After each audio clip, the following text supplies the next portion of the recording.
Lousy tavern closed so early. What do I have to do to get some food around here? Oh, hello. What's in here? Oh yeah, jackpot. Alright, Mr. Code, apparently your delivery from the Secret Rift is ready. Ah, excellent. And you said signing up for the Secret Rift's Pizza Loot Crate of the Month was a dumb idea. It is. You're dumb. Anyway, teleporter, activate! It worked? I mean, of course it worked. Success! Haha! Sweet Celestia, it's a miracle. What was that? An earthquake? Something seems different around here. Hey, some varmints trying to eat my food! Hey, I take offense to that. Put me down! A talking fox? Now I've seen everything. Wait a minute, I recognize you. Deckard, Master Code, what the fucks are you two doing? We tried to kidnap Santa so he takes us off the naughty list. I never forget a face. You're Tyan Daga. It's Tricky Fox, actually. Same thing. Anyway, are you one of those magic talking foxes? Why, yes. And I'm also a certified prosecutor, so let me down or I sue the hell out of you. You, a prosecutor? I mean, yeah, haven't you learned from Ace Attorneys that all Germans are lawyers? Got me there. Oh, that's actually pretty convenient. We need a prosecutor for our next case. And, it's kind of hard to find any other lawyers. In space! Wait, we actually have a case to deal with? I only became a lawyer for the shiny badge and all the mayors. Okay, where are the mayors then? They're around, but that's not important. Anyway, the teleporter needs time to recharge, though, if you want to go back. Well, fine. Hey, Judge, what's this case about? Quality assessment of a My Little Pony comic miniseries. How is that different from anything I usually do? We usually lack a prosecutor. Wait, does this mean I actually get paid for this one? No. Okay, I'm game. Which comic? The Nightmare Nights! Is he always like that? Let him have his fun. He rarely gets to do that out here in space. Anyway, one thing's for sure, this day just keeps getting weirder and weirder. Okay, it's been a while since we did this according to protocol. So, Mr. Fox, is the prosecution ready to hold the opening statement to Mr. Code? Well, I would if I could see him. Yeah, 1 second here. I got a box for you. Ah, much better. You may proceed. Of course, Your Honor. Begin. Nightmare Nights is a comic series based on the My Little Pony franchise that replaced the Legend of Magic series. It is about Princess Luna and Stygian getting tied up in an adventure in another dimension, where Luna's powers are stolen by Ares, the goddess of chaos. Goddess of Chaos, isn't that Discord's job? Apparently she is his never-before-mentioned cousin. In any case, after Luna lost her magic, she only has 3 days to assemble a team of reformed villains to go back into that alternate dimension and to take her magic back. The purpose of this trial is to assess if this comic series is indeed worth reading or if it is utter non-canon trash that should be ignored by the brony fandom. Indeed we shall. Anyway, for me, issue number 1 is a solid introduction to this series. I love the design of the casino, from its awesome abstract design and cool hues. It just looks great. One of the gimmicks of this series is the good and evil gate, where only those with evil in their heart can enter. Interesting idea, however, what stops one from just hopping the bushes and strolling in? Or does this dimension operate in the same realm as Blazing Saddles? Has anybody got a dime? I don't know, Jay. Somebody's got to go back and get a shitload of dimes.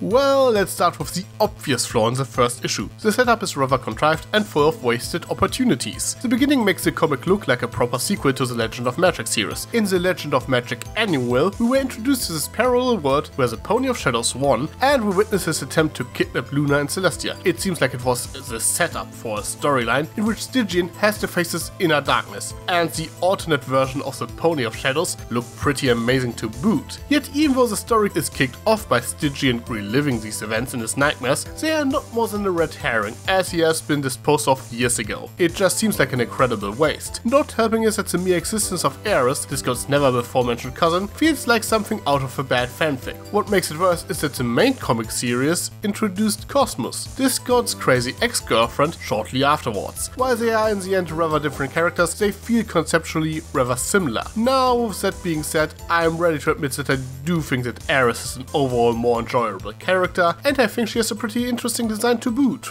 I agree, we got a pretty good villain in Ares with a great, elegant avian design primarily, but still possessing those signature chimera traits like with her ram horns and anthro bird-like body. Also, her personality isn't just a complete rehash of Discord as well. While Discord likes to play games, she's blunt and to the point, yet still leaves room for that overconfidence and eccentric nature both spirits of chaos would display. And she's even got Daybreaker as her muscle. We also get a nice tie-in somewhat with the MLP movie with Ares using this world's Staff of Sakanas to drain Luna's power. Great dilemma, interesting villain, good dialogue, overall good start. Now regarding the Staff of Sakanas, it does strike me as rather odd that it seems to work differently here. In the movie it seemingly only worked when 4 alicorns are present, whereas here Ares can simply absorb magic with it like Tyrek. Though I suppose you can explain this by simply saying that she knows how to use it better than the Storm King, since she is a powerful magician herself, or maybe it simply works different because it is from another dimension. It does make you wonder though why she bothered keeping Daybreaker as a pet when she could simply drain her magic instead and use it as her own, besides the petty reason that she wants to hold an overpowered alicorn as a pet, which admittedly would be kinda in character.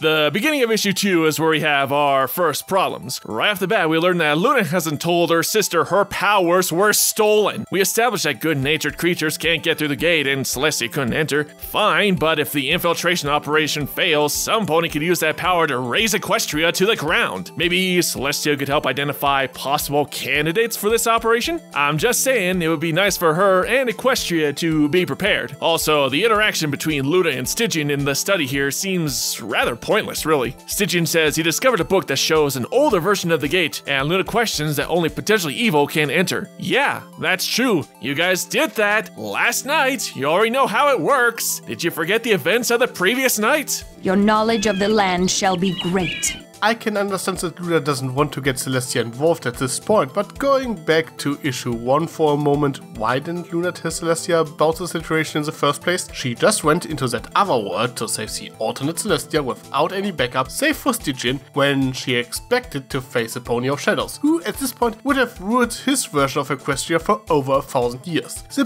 Pony of Shadows appeared like a pushover in Shadowplay, this is true, but in the context of the show, he was at least supposed to be a villain that was so powerful that needed the elements of harmony and the pillars of Equestria to put him down for good. And the alternate version of the Pony of Shadows would be, if anything, more powerful than the one we saw in Shadowplay. So Luna charging through the mirror to save alternate Celestia without telling anyone is at best suicidal, at worst plain stupid. Especially when you consider that the whole Reflections arc established that you shouldn't mess with the matters of alternate dimensions. And I'm not letting them just ignore the Reflections arc as non-canon, only because Darth Roll was a bit more pinky back then. Cause we see Mirror Sombra in that freaking casino ran by Ares. And you know what is even stupider than this? The comic can't even get its own continuity straight. They make it explicit that Ares stole all of Luna's power. But as the second issue established, 1 day has passed, Luna apparently raised the moon without any problem, and she even says that she used her dreamwalking magic. Now that's just a plot hole. Yeah, you would have thought Luna learned her lesson from the last time we crossed dimensions in the Reflections arc. Anyway, speaking of suicide, we come to the formation of our Suicide Squad, gathering Capper the Cat, Tempest Shadow, and the great and powerful Trixie. Now, what I like about this setup is that each of them is joining for a different reason. Capper, our smooth Falcon Thief, joins for the thrill of the heist of the century, possible riches, but he's actually got a noble reason as well. He helps here, and then we could leverage Luna to help him with the liberation of his kind in the future. Tempest is atoning for her past mistakes, now able to use her past aggression for something good. And quick side note, I like how Glitter Drops and Tempest's friendship is explored once again, fighting dangerous creatures for fun, and Tempest acclimating war to domestic life, to the point where their mannerisms feel like a married couple. Ship it! And Trixie is doing it to escape an awkward situation. Okay, her reason is basic, but wanting to prove herself to others, mostly just to show off, in typical Trixie fashion. Thus, the Nightmare Knights are born. I love the designs for everyone too. Some of them even taking influence from various heroes and supervillains like Dr. Doom, Magneto, Zatanna, and Sly Cooper? I don't know. The beginning dialogue is a little rough, but the rest of the issue makes up with some good humor and visuals.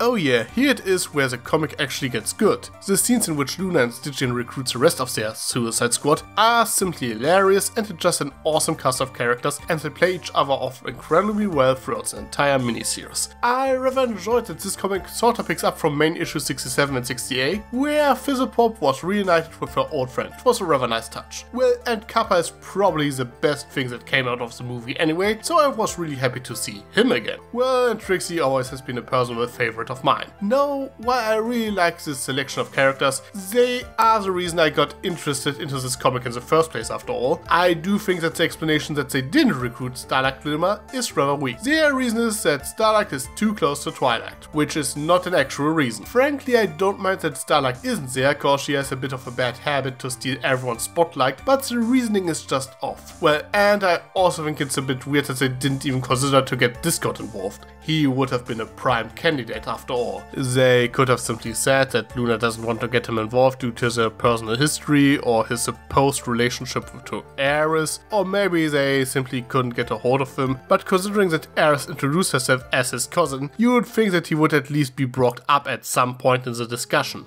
Yeah, Discord and Eris would have been an interesting meeting, but they gotta cut off the team at some point, and Discord would have pretty much just been there for a Deus Ex Machina with a snap of his fingers and take back the staff. Though, on to issue 3, our heroes arrive at the casino, and just like the previous issue, the opening dialogue is awkward. At the end of the previous issue, we go through all this trouble of gathering everybody for this mission, have a big villain speech, and Luna now wants to back out for everyone's safety. You already went in there alone with Stygian with lots of villains there already, undisguised, willy-nilly, and now that you're in disguise, you want to leave. It leads nowhere, just feels out of place. And what follows is various shenanigans, creating distractions, setting up events in issue 5, along with some interesting and funny moments. One of my favorites being Tempest destroying a prize wheel, only to hilariously get caught seconds later by her description. Put out an APB for suspect heading in the direction of, suspect is hatless. Repeat, hatless. Plus, it does lead to a short but cool beam struggle between her and Daybreaker. Okay, let's talk about the casino in general. It's just a pretty awesome setup. It's in place where all the villains of the multiverse hang out, and we see pretty much every villain from the show and the comics hanging out somewhere. Even Equestria Girls characters, and you can make out both the Smooth from Friendship is Magic and the Smooth from the G1 movie. To some degree, this comic series is just pure fan service, and it's just fun to look for small details in the background. However, what does bother me a little bit is that Luna and Stygian went through all the trouble to recruit a team of supposed experts, but having apparently no actual plan in mind. They just walk in and things go out of control immediately. It is pretty funny though that Fizzlepop seemingly enjoyed playing the villain again. That being said,